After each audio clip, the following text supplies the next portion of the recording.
Quick tips. OSHIDORI. From ancient time, in the Far East, these birds have been regarded as emblems of conjugal affection.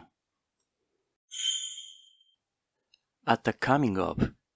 There is a pathetic double meaning in the third verse, for the syllables composing the proper name Akanuma, red marsh, may also be read as Akanuma, signifying the time of our inseparable or delightful relation.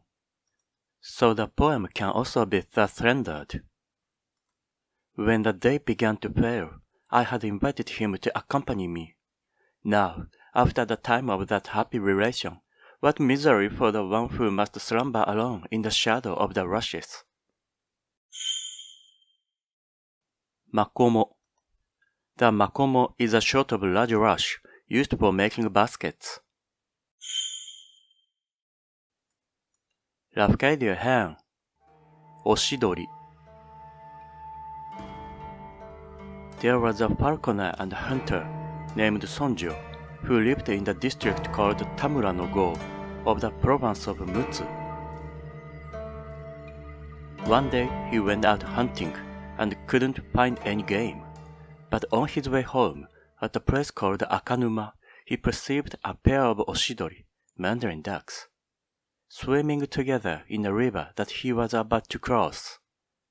To kill oshidori is not good, but Sonjo happened to be very hungry, and he shot at the pair. His arrow pierced the male. The female escaped into the rushes of the further shore and disappeared.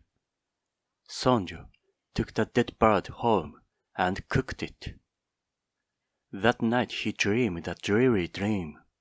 It seemed to him that a beautiful woman came into his room and stood by his pillow, and began to weep. So bitterly did she weep that Sonjo felt as if his heart was being torn out while he listened, and the woman cried to him, "Why, oh, why did you kill him? Of what wrong was he guilty? At Akanuma we were so happy together, and you killed him. What harm did he ever do you?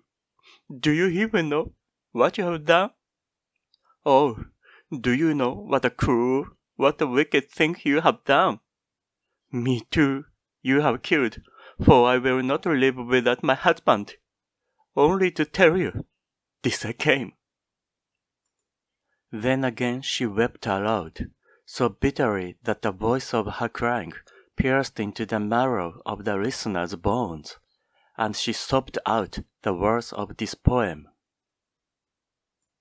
ひくるれば誘いし者を赤沼のまこもの暮れの一人寝ぞ浮き.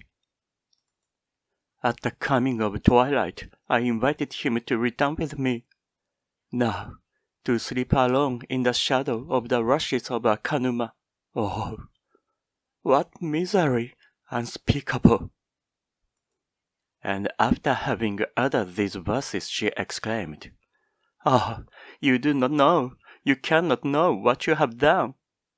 But tomorrow, when you go to Akanuma, you will see, you will see." So saying, and weeping very piteously, she went away. When Sonjo awoke in the morning, this dream remained so vivid in his mind that he was greatly troubled.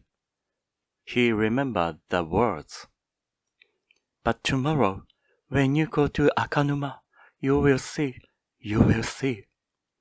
And he resolved to go there at once, that he might learn whether his dream was anything more than a dream. So he went to Akanuma, and there, when he came to the river bank, he saw the female oshidori swimming alone.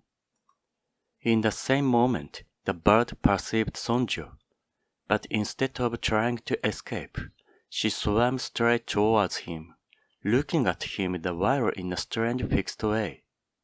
Then, with her beak, she suddenly tore open her own body and died before the hunter's eye.